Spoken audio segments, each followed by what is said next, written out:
When does someone become a master? Is it the amount of time spent on a craft or the success you achieved with it?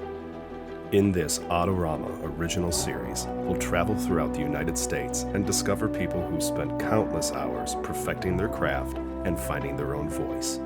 Because being a master today means being able to recognize that voice and inspire people to find their own.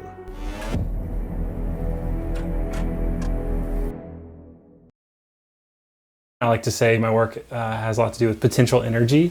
So trying to capture whether it's athletes or models or even everyday people, just trying to really empower them as sort of like a central figure in my images.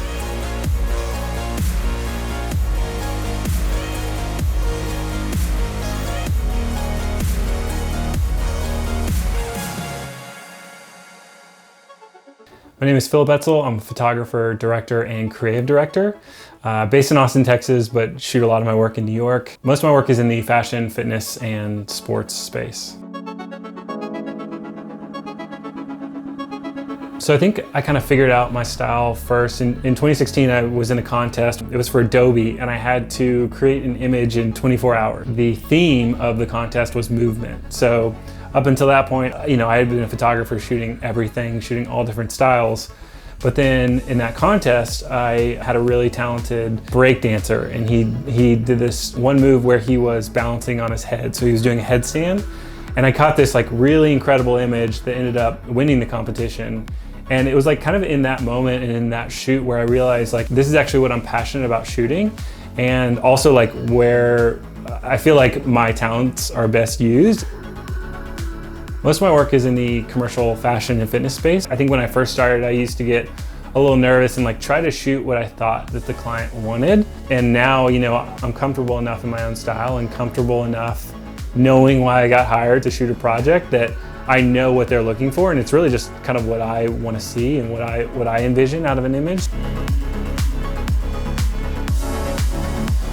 I pull a lot of my inspiration from, all sorts of different places. I mean, there's some incredible classic photographers that I looked at for sure, but I think for me, there was a lot of like Greek sculpture and, Renaissance paintings, like things that really showed off sort of the human body and like the way that it moved and the shapes that it could take. Like that was a huge inspiration for me. I have a background in design. So taking the sort of like classical art and combining that with sort of like modern design and find my voice like somewhere in the middle.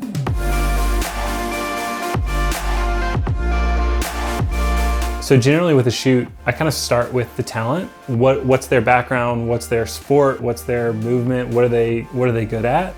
And then from there, I kind of look at what's the environment that I'm going to be shooting them in. How can I basically show off what they're good at without distraction, without noise, etc. So I do a lot of location scouting. After I found, the right talent, I found the right location. A huge part of it for me is wardrobe too. Like I've always had a background coming from the fashion space of thinking about color and thinking about shape and also like fabric and movement and how all that sort of plays together. So I'm trying to make my talent sort of stand out. So I'm thinking a lot about what are they wearing, what's the shape that we're after, and also like how do they pop against the background, what's the color that we're looking at, what's like the contrast that we're finding with the background. So I'm kind of thinking about all those elements when I'm shooting and trying to make them all kind of come together. A huge part of my process is also kind of coming up with a movement library so that there's never really downtime on set. Like I like to put my talent through their paces and really kind of like have them moving. And so in the pre-production process with the client, I'm walking them through sort of all of those elements just so that we're all on the same page and just so that they're really stoked on the final product. It feels like by the time we show up on set, we've done the majority of the work.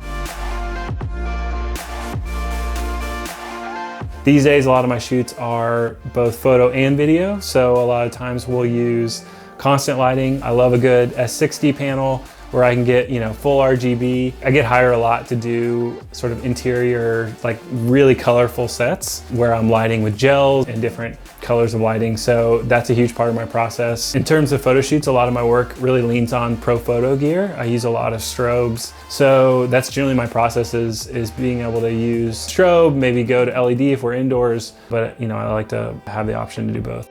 For me, when I'm shooting talent, a big part of my process is the high frame rate. Being able to shoot in like a high drive mode is really nice to be able to capture that like one iconic moment. You know, you're shooting a talent like Simone Biles who can only do a back handspring 20 times and then she has to cut it because we don't want to get her injured. So for me, my go-to camera is the Sony a7R Mark IV. That camera has been a game changer for me because a lot of times commercial clients will say, okay, we want medium format. And I'll say, all right, well, that's gonna cut our shooting time in half because the workflow is a million times slower. But I always manage to convince them to use the Sony a7R Mark IV because it gives you similar resolution size. The dynamic range is really incredible.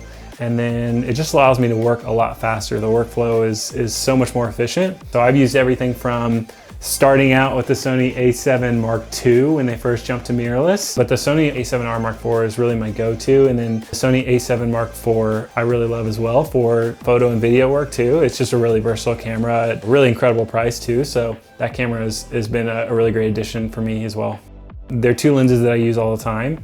One is the 16-35. I'm a huge fan of forced perspective, so I like to get really close to my talent with a really wide lens. That's always been a big part of my style. And the other lens that's really important to me is the 24-105. I love that lens from Sony because it's just so versatile. A lot of times I'm moving really, really fast and the clients want a huge variety of shots. So for me, being able to get a huge variety of stuff in a small amount of time, especially when you're working with an athlete that only gives you 10 minutes and you have to capture as much as you can with them in that amount of time, having a zoom lens that can really flex and give me a lot of options is really helpful for me. So I typically tend to shoot with zooms. Usually the 16-35 and the 24-70 or 24-105 are my go-to lenses.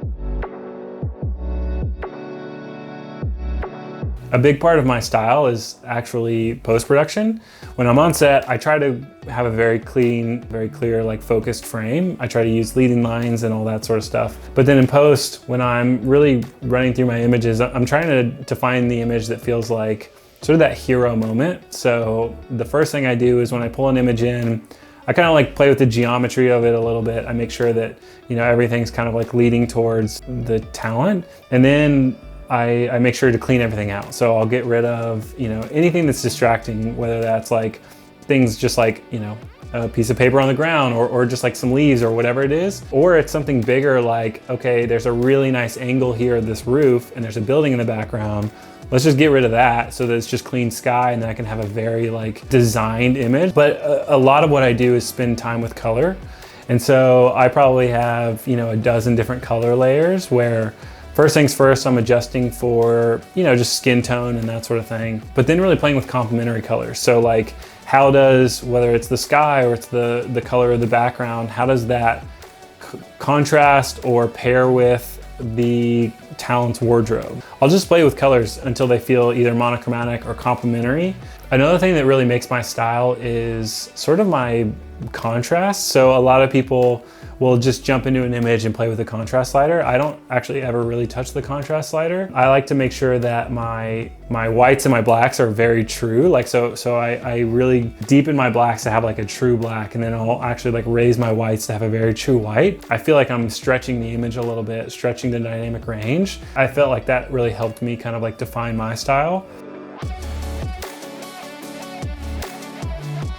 So a couple years ago, I was shooting Conor McGregor for Reebok, and that production was insane. We flew to Dublin, we took over a whole sound stage. We built an entire set that I had designed with a set designer that was like super geometrical. It had this glowing box as a background, and there were probably, you know, 50 to 100 people on set. And working with Conor was incredible too, because he's obviously an athlete that knows his body really well. And so I had him jumping and kicking and rolling and all that stuff, and he felt super comfortable with it, which is great. But we had built this ramp, and I had him running up the side of the ramp and doing like a spin kick over my head. And it's a really good thing that he's accurate, otherwise it would have taken my head clear off. But I have him jumping like right over my head, and it's a really cool shot. And it was just a moment where all the lighting, all the set build, all the direction for Conor just kind of all came together and gave us that sort of hero moment. I think a huge tip that I would give to a younger creator now looking to get into commercial photography, looking at the big brands out there and the billboards and the ads they see and thinking like, oh, I want to shoot that stuff. Know what you're shooting for. So I think about, what are clients showing now? What's the type of image they're showing now? Like what do they normally use on billboards? What's their normal like hero campaign look like? And then I sort of reverse engineer that and say like, okay, how can I create something like that? And I think a lot of younger creators just go out and create, which is great. And I think you have to do that for a while. But I think if you're actually looking to produce a body of work that will get you hired in the commercial space, you really need to think about, okay, like what's the work that will get me on those billboards? Like what's this type of stuff that's being shown and how can I show that to brands to show that I'm capable of producing that type of imagery?